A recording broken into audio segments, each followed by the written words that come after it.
राम आप सभी को। मैं दीपक सैनी आपका हार्दिक स्वागत करता हूं आपके अपने चैनल सैनी विद मैथ्स में। मैं आशा करता हूं आप सभी स्वस्थ होंगे। जैसा कि आप जानते हैं, हम प्रश्नावली 3.1 पार्ट 3 में हमने क्वेश्चन सारे अटेम्प्ट किए थे क्वेश्चन नंबर 7 तक। अब जो नेक्स्ट प्रश्नावली है वो है प्रश्नावली 3.2, जिसमें हम सबसे पहले जानेंगे कि प्रतिस्थापन विधि क्या है। ठीक है, मैं आपको सीधे प्रश्न पे लेकर चलता हूं और उसके माध्यम से आपको प्रतिस्थापन विधि का कॉन्सेप्ट क्लियर करूंगा। आइए चलते हैं, प्रतिस्थापन विधि क्या है। देखिए, प्रतिस्थापन क्या है कि हमें एक समीकरण से किसी x या y को उसको हटाकर दूसरी समीकरण में पुट करना होगा।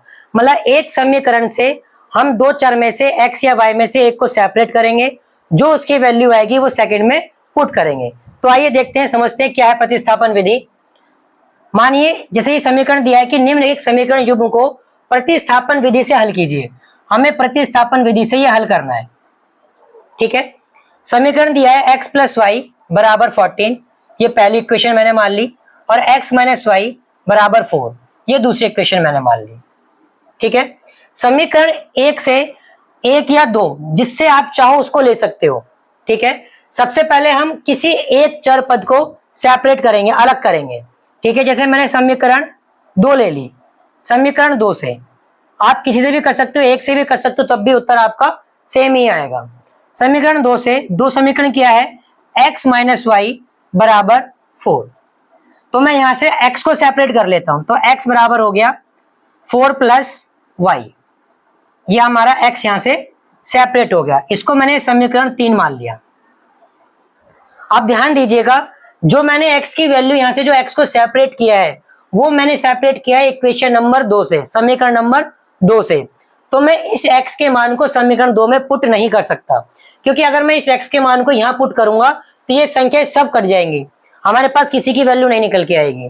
तो इसलिए जिससे हमने x को सेपरेट किया है, जिस समीकरण से हम x या y को सेपरेट करेंगे उसमें कभी भी उसको पुट नहीं करेंगे, हमेशा उसके दूसरे वाले में पुट करेंगे। जैसे मैंने इस समीकरण 2 से मान निकाला x का, तो मैं इसको हमेशा किस में रखूंगा, समीकरण 1 में रखूंगा। अगर मैं इस x को समीकरण 1 से सेपरेट करता तो मैं इसको 2 में पुट करता। ठीक है, मतलब जिससे हमने इसको सेपरेट किया है सेम उसी इक्वेशन में कभी पुट नहीं करेंगे। जैसे मैंने इस x को समीकरण 2 से निकाला तो 2 में कभी पुट नहीं करेंगे। ठीक है, तो आइए चलते हैं, जो x का मान आया, तो x का मान समीकरण 1 में रखने पर, क्यों, क्योंकि मैंने ये 2 से सेपरेट किया है, तो 2 से किया है तो मैं किसमें पुट करूंगा, 1 में करूंगा रखने पर। समीकरण 1 मेरी क्या है, x प्लस वाई बराबर 14। ठीक है, अगला देखते हैं। अब x की वैल्यू पुट करनी है, तो x की वैल्यू मेरे पास 4 प्लस वाई बराबर 14। तो 4 प्लस वाई, ब्रैकेट को ओपन करेंगे, 4 plus y is equal to 14। तो ये हो गया 4 प्लस 2y बराबर 14। ठीक है, 2y बराबर 14 माइनस 4, 2y बराबर आ गया 10 और y की वैल्यू हो गई 10/2। इसको काट देंगे, कितना आएगा 5, तो y की वैल्यू आ गई आपकी 5। ठीक है, y की वैल्यू के पास क्या आ गई, 5 आ गई। अब इस y की वैल्यू को, हमारे पास 3 समीकरण है, 1, 2 और 3, तीनों में से आप किसी भी पुट कीजिए, किसी पर भी इसका आंसर सदैव सेम ही आएगा। ठीक है, ये नहीं कि समीकरण 2 में रखा तो कुछ और आंसर आएगा x का, तो और 3 में रखा तो कुछ और आएगा, ऐसा कुछ नहीं है, किसी में भी आप रख दो इसका आंसर सेम ही आना है। ठीक है, तो मैं इसको सिंपल, जब मैंने समीकरण 3 बना रखी है तो मैं उसी में इसको रखूंगा जहां से x सरलता से निकल सकता है। ठीक है, समीकरण 3 में y का मान रखने पर, ठीक है, तो x बराबर 4 प्लस वाई, समीकरण 3 यही है मेरी, तो x बराबर 4 प्लस वाई की वैल्यू है 5, तो x का मान कितना आ गया, 9 आ गया। अच्छा, अब आपको यही आपके उत्तर है, x का मान 9 आया और y का मान 5 आया, यही आपके आंसर है। अब ध्यान दीजिएगा, अगर आपको ये चेक करना है कि जो आपने इसकी वैल्यू निकाली है वो सही है या गलत है, तो इनको यहां पुट कर लो। देखो 9 x प्लस वाई बराबर 14 होना चाहिए, तो अगर मैं दोनों संख्याओं को जोड़ूंगा तो क्या ये 14 आएगा, तो 9 प्लस 5 14 ही होता है। यहाँ रखो 9 माइनस 5 करूंगा 4 ही आएगा। ठीक है, एक विशेष ध्यान और देना कि हम सबसे पहले प्रतिस्थापन विधि में उसको सेपरेट करते हैं जिससे हमारी वैल्यू आसानी से निकल सके। जैसा हमें दिख रहा था कि यहाँ पे इनके सबके गुणांक एक एक है, जिससे कि मैं इसको आसानी से सेपरेट कर सकता हूँ और आसानी से हल कर सकता हूँ। ठीक है, इसी कॉन्सेप्ट को चलते हुए हम सेकंड पॉइंट पे चलेंगे, जहां पे मैं आपको इस कॉन्सेप्ट को और क्लियर करूंगा। चलिए चलते हैं सेकंड नंबर पॉइंट पर। चलिए देखिए क्वेश्चन फर्स्ट का सेकंड पॉइंट दिया है s माइनस टी बराबर 3 और s अपन 3 प्लस टी अपन 2 बराबर 6। यहाँ देखो दोनों समीकरण अलग अलग हैं, तो पहले मैं इस समीकरण को हल करूंगा और सिंपल फॉर्म में लेके आऊंगा, जो हमारे ax plus B Y plus C वाली समीकरण होती है, मानक रूप जो होता है इसका हम उसमें लेके आएंगे। तो ये चलते हैं s माइनस टी बराबर 3, ये पहली इक्वेशन है। ठीक है, दूसरी मेरी क्या है, s plus S upon 3 plus T upon 2 बराबर 6। इसको पहले मैं कन्वर्ट करूंगा, चेंज करूंगा, 3 और 2 का एलसीएम लेंगे, लासा लेंगे 6 आएगा, 3 से 6 कटेगा 2 बार में, उस 2 के ऊपर गुणा करेंगे तो ये हो जाएगा 2s प्लस फिर 2 का भाग देंगे 6 में, 3 बार में कटेगा और 3 को ऊपर गुणा करेंगे 3t हो जाएगा बराबर 6।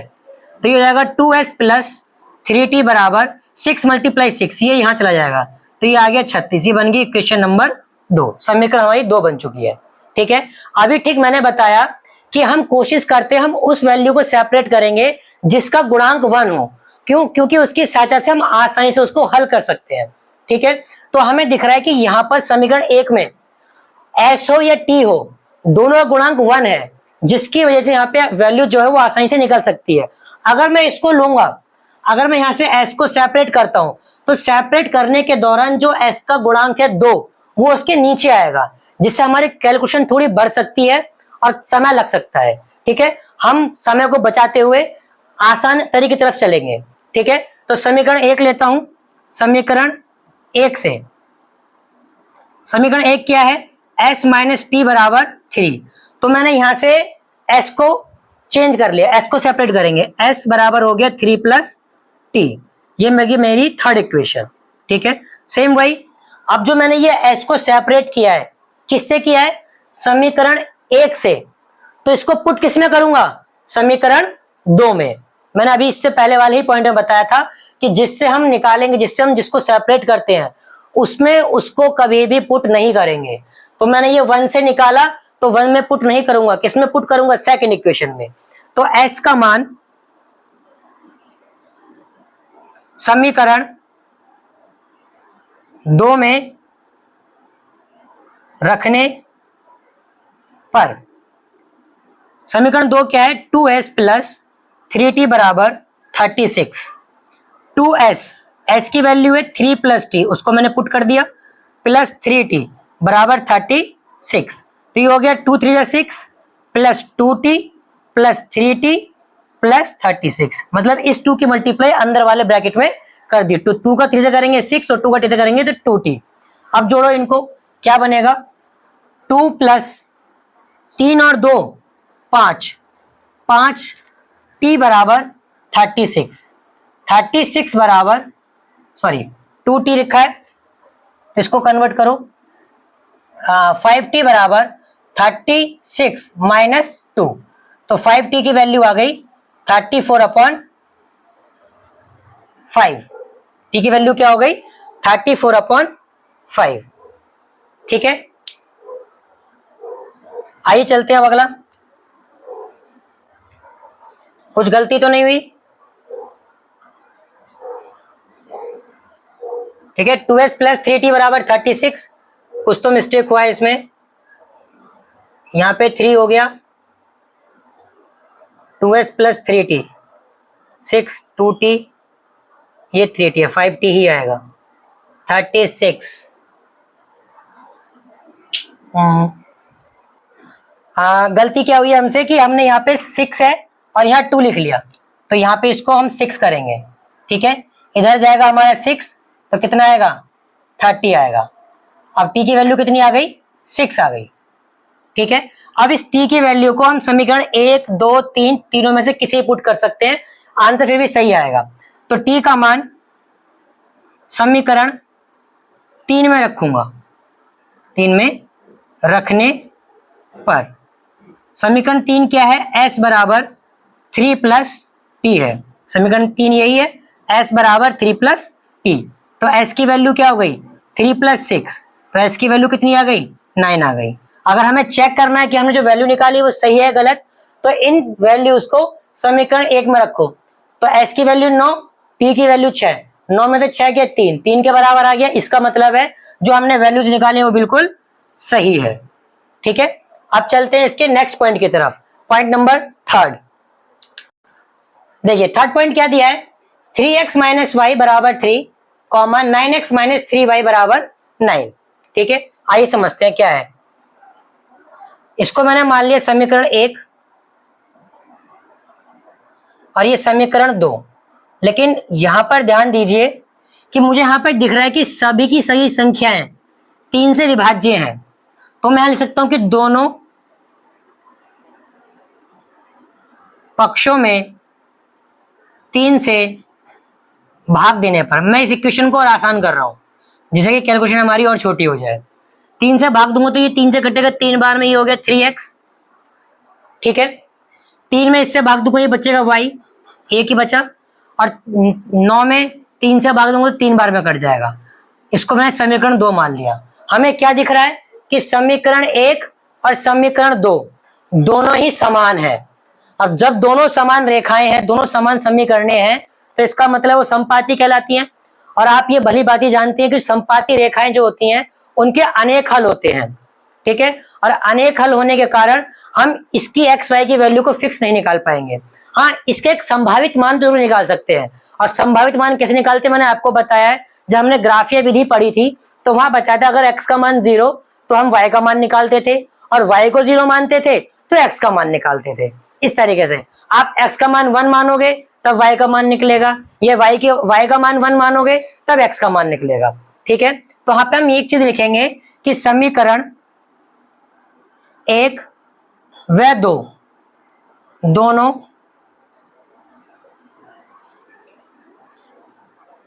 युग्म, दोनों समीकरण युग्म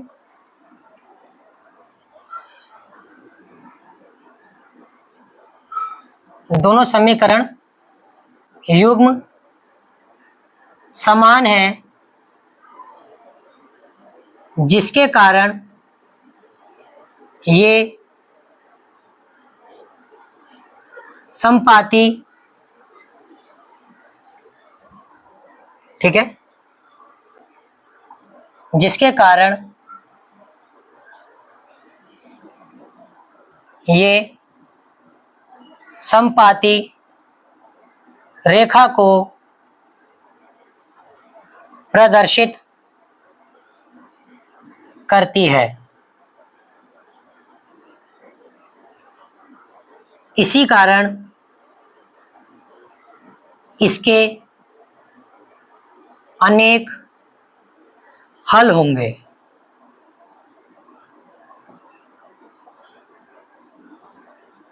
अतः तो हम बता सकते हैं कैसे अनेक हल होंगे। अगर मैं समीकरण कोई सी भी एक ले लूँ, 3x मान लो मैंने ये ले लिया, y बराबर 3, समीकरण दोनों यही हमारी सेम, तो सेम ही वैल्यू आनी है। ठीक है, ये मैंने मान लिया x, ये मैंने मान लिया y। अगर मान लो x की वैल्यू 0 है, ठीक है, तो y की वैल्यू हो गई -3। और अगर y की वैल्यू 0 है तो x का मान हो गया 1।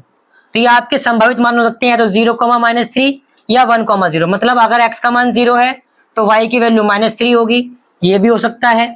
और अगर y की वैल्यू 0 है तो x का मान 1, ये भी हो सकता है। ठीक है, तो इन दोनों में से आपका आंसर कोई भी हो सकता है, ये आपका आंसर है। ठीक है, अब चलते हैं पॉइंट नंबर 4 पर। ठीक है, तो जानेंगे फर्स्ट का फोर्थ पॉइंट क्या है। आइए चलते हैं क्वेश्चन नंबर 4 पर। फोर्थ पॉइंट पर क्या दिया है, पहली क्वेश्चन दिया है 0.2x प्लस 0.3y बराबर 1.3। अगली क्वेश्चन है 0.4x प्लस 0.5y बराबर 2.3। आइए जानते हैं।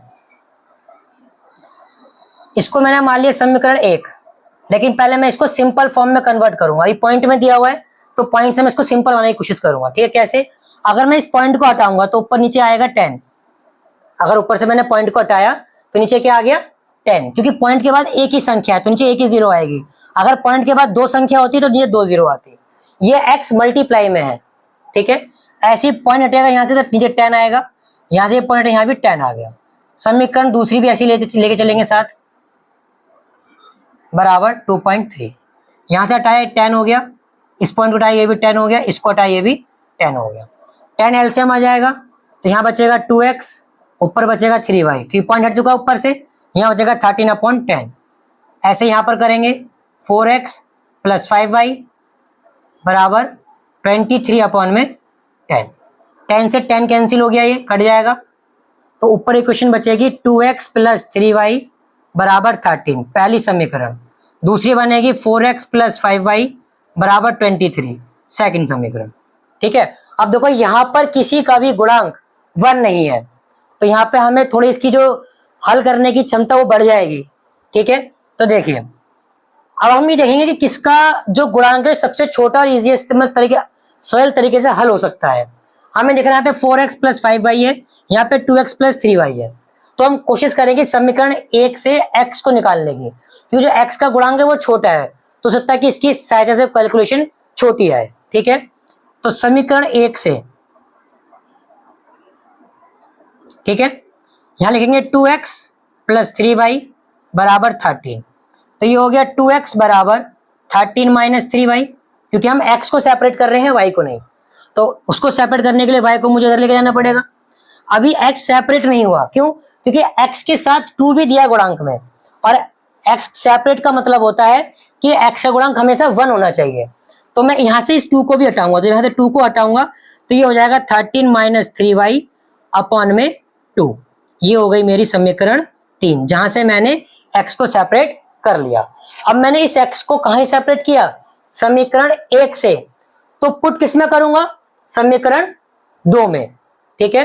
चलते हैं समीकरण 2 की तरफ। समीकरण 2 से, समीकरण 2 क्या दिया है? 4x प्लस 5y बराबर 23, ठीक है। आइए चलते हैं और इसको पुट करेंगे, ठीक है। अब इसको पुट करेंगे यहाँ पे x की वैल्यू, तो 4x की वैल्यू क्या है मेरे पास?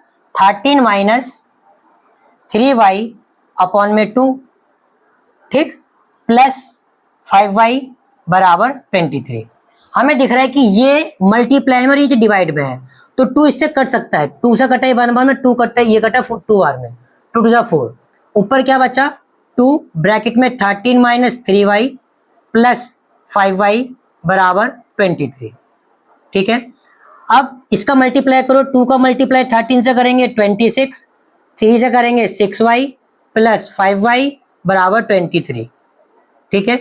ये हो गया 26 माइनस y बचा, माइनस प्लस माइनस होगा, माइनस का बड़ा है 6, तो माइनस का y बचेगा 1 इज इक्वल टू 23। y को इधर ले जाओ, 23 को इधर ले आओ, तो जाएगा 26 माइनस 23 बराबर y, क्योंकि y इधर जाएगा तो प्लस का हो जाएगा। तो 26 में से 23 गया, 3 बचा, तो y की वैल्यू क्या आ गई आपके पास?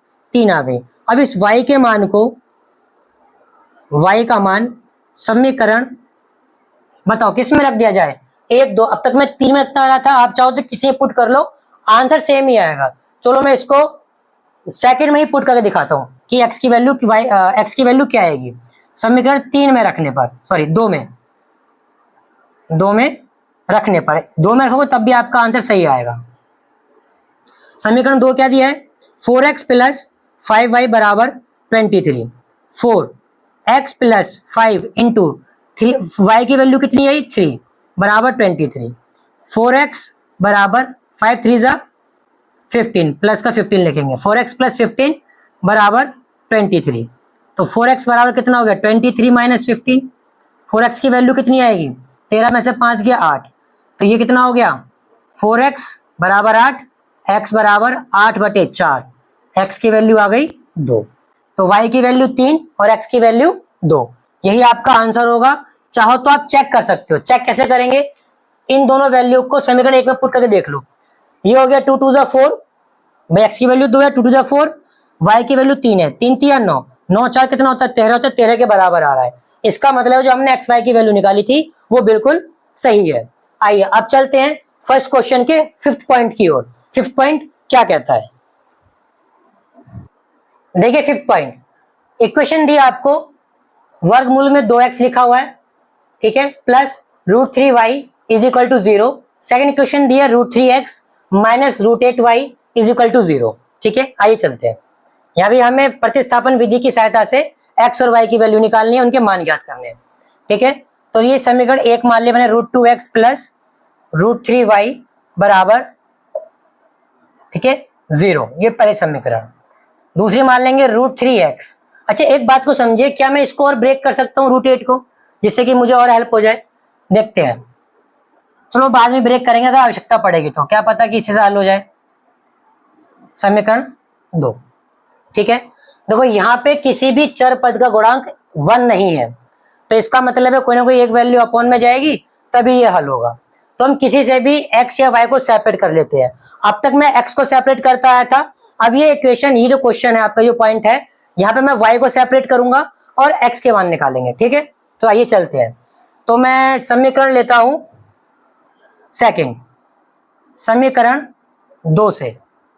समीकरण 2 क्या दिया है? √3x बराबर √8y, यह माइनस √8y बराबर 0 है। तो अगर मैं इसको इधर ले जाऊं तो ये प्लस का हो जाएगा, √3x बराबर √8y। मुझे y सेपरेट कर, अगर y सेपरेट करना है तो √8 को नीचे ले आओ, और अगर x सेपरेट करना है तो √3 को नीचे ले आओ। तो यहां से हम y को निकालते, तो y जब निकालेंगे तो ये हो जाएगा √3 अपॉन में √8 और यहाँ पे x, तो ये हो गया y मेरा सेपरेट। ये हो गया इक्वेशन नंबर 3। सिंपल सी बात है, मैंने y सेपरेट किया समीकरण 2 से, तो पुट किस में करूंगा? समीकरण 1 में। ठीक है, तो समीकरण 1 में y का मान रखने पर समीकरण 1 क्या है? √2x प्लस √3y बराबर, ये हो जाएगा √2x प्लस √3, y की वैल्यू है √3 अपॉन में 8, ये हो जाएगा x बराबर 0। तो ये हो गया √2x, ठीक है, प्लस 3x अपॉन में √8 बराबर 0। √8 का एलसीएम लेंगे, ऊपर तो 3 है हमारा, अपॉन में √8 इंटू एक्स बराबर 0, नीचे 1 मान के √8 का एलसीएम ले लिया, तो ये 1 से जाएगा, √8 बार में जाएगा, √8 की वैल्यू ऊपर मल्टीप्लाई करो इसको, तो ये √16 बन गया, ये हो गया x। ठीक है, ये प्लस ये हो गया 3x बराबर 0। √8 को यहाँ ले जाओ तो 0 हो जाएगा, ये हो जाएगा 4x, क्योंकि 16 का जो रूट होता है वो 4 होता है, प्लस 3x बराबर 0। 7x की वैल्यू होगी 0, x की वैल्यू आ गई 0/7, तो x का मान कितना हो जाएगा? 0। तो x की वैल्यू क्या हो गई आपकी? 0 हो गई। अब इस x की वैल्यू को समीकरण 1, 2, 3 कहीं भी पुट कर लो। ठीक है, तो मैं x का मान समीकरण 3 में रखने पर, समीकरण 3 क्या दिए? y बराबर √3 अपॉन में √8x, यही वैल्यू दी है, √3 अपॉन में √8 इंटू में x की वैल्यू रखो, x की वैल्यू क्या है? 0, और आपको पता है 0 में किसी से भी गुणा हो जाए वो 0 ही बन जाता है, तो y की वैल्यू भी क्या आ गई? 0 आ गई। ठीक है, √x भी 0, सॉरी x का मान भी 0 और y का मान भी 0, यही आपका आंसर है। आपको चेक करना है कि जो वैल्यू हमने निकाली है वो सही है गलत, तो उसको यहाँ पर पुट करो। अगर मैं x का मान 0 कर दूं तो ये 0 हो जाएगा, y का मान 0 को ये 0 हो जाएगा, 0 + 0 बराबर 0, 0 के बराबर आ रहा है। ठीक है, इसका मतलब जो हमने आंसर निकाला वो सही है। अब चलते हैं फर्स्ट के 6th पॉइंट की तरफ। देखिए बेटा 6th पॉइंट क्या दिया है?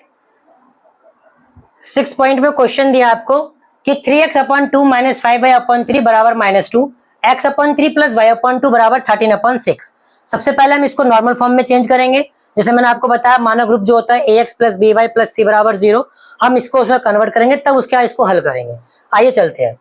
तो अगर मैं 3x/2 - 5y/3 बराबर -2, इसे मैंने 1 मान लिया, 2 और 3 का एलसीएम लेंगे 6 आएगा, 2 से जाएगा 3 बार में, 3 3 9x, माइनस 3 से जाएगा 2 बार में, 2 का ऊपर मल्टीप्लाई करेंगे 5 × 10 y बराबर -2। इस 6 को यहाँ ले जाओ तो -12 हो जाएगा। ये बन गया 9x माइनस 10y बराबर -12। पहली समीकरण मेरी बन चुकी है।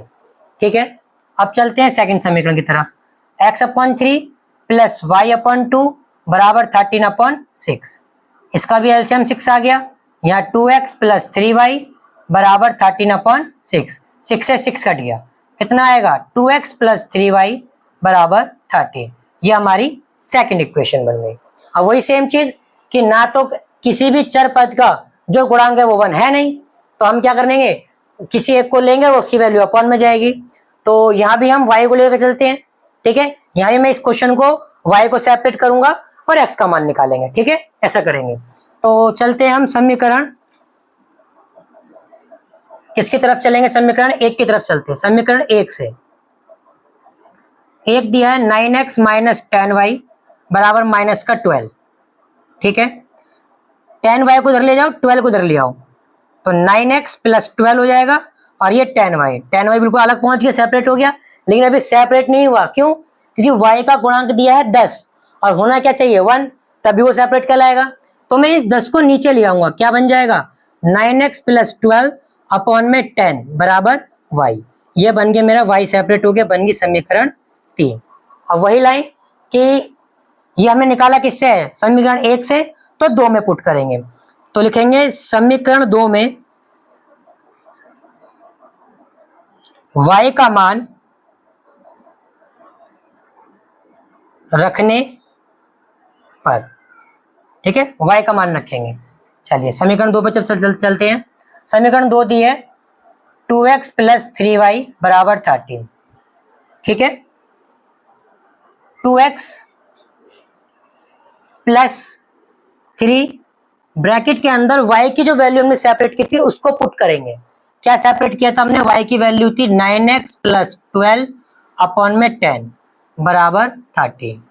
2x प्लस 3 का अंदर मल्टीप्लाई करो, क्योंकि ये कट नहीं सकता, तो अंदर मल्टीप्लाई करेंगे 27x प्लस 12 तिया 36 बटे में 10 बराबर 13। 1 मान के एलसीएम लेंगे, 10 आ गया। 1 से जाएगा 10 बार में, 10 के ऊपर गुणा करी तो ये हो गया 20x प्लस 27x प्लस 36 बराबर 13। 13 का मल्टीप्लाई यहाँ कर दो, तो ये हो गया 20x प्लस, जोड़ दो इनको, तो 20x और 27x को कितना हो जाएगा, ये हो गया 47x बराबर 47x प्लस 36 बराबर कितना हो जाएगा, 10 ही गुणा यहाँ कर दो 13 में, ये हो गया 130। 47x बराबर 130 माइनस 36, 47x बराबर कितना आएगा, 10 में 6 गया 4। ठीक है, यहाँ बचा 12, 12 में 3 गया 9, यही होगा। x बराबर क्या हो जाएगा 94 अपॉन में 47। क्या ये कटेगा, हाँ 2 से कट सकता है, 47 से कम 47, 47 दूनी 94। ठीक है, तो x की वैल्यू कितनी आ गई, 2 आ गई। अब x का मान कहाँ रख दो, तीनों समीकरण में से किसी पर भी रख दो। ठीक है, तो हम किस पर रखेंगे जिससे आसानी से वैल्यू आ जाए, थर्ड में रख देते हैं। समीकरण x का मान समीकरण 3 में रखने पर, समीकरण 3 क्या है, y बराबर 9x प्लस 12 अपॉन में 10, y बराबर x की वैल्यू आई 2 प्लस 12 बटे में 10, y बराबर 9 दूनी 18 प्लस 12 बटे में 10, ये हो गया 30 बटे में 10। तो y की वैल्यू कितनी आ गई, 3 आ गई। x की वैल्यू कितनी है 2 और y की वैल्यू कितनी है 3। आइए चेक करते हैं कि हमारी जो वैल्यू आई है x और y की वो सही है या गलत है। तो देखते हैं x की वैल्यू कितनी है 2 है, या पुट करो 9 दूनी 18, 10 की वैल्यू कितनी है, y की वैल्यू कितनी है 3, तो 9 दूनी 18 माइनस 30, 18 में से 30 गए तो सिंपल सी बात है नेगेटिव के क्या बचेंगे 12, तो नेगेटिव का 12 ही तो आ रहा है। इसका मतलब जो हमने वैल्यू निकाली x और y की वो बिल्कुल सही है। तो जो आज हमने पढ़ा प्रतिस्थापन विधि के बारे में जाना, क्वेश्चन नंबर पहला आपने उसके सारे पॉइंट्स कवर करे। ठीक है, अब जो इसके बाद क्वेश्चंस आएंगे हम उन समस्याओं को भी प्रतिस्थापन विधि के द्वारा ही हल करेंगे। तो आज की वीडियो में इतना ही, मिलते हैं अगले वीडियो में। वीडियो को लाइक कीजिए, सब्सक्राइब कीजिए और अपने दोस्तों के साथ शेयर कीजिए। धन्यवाद।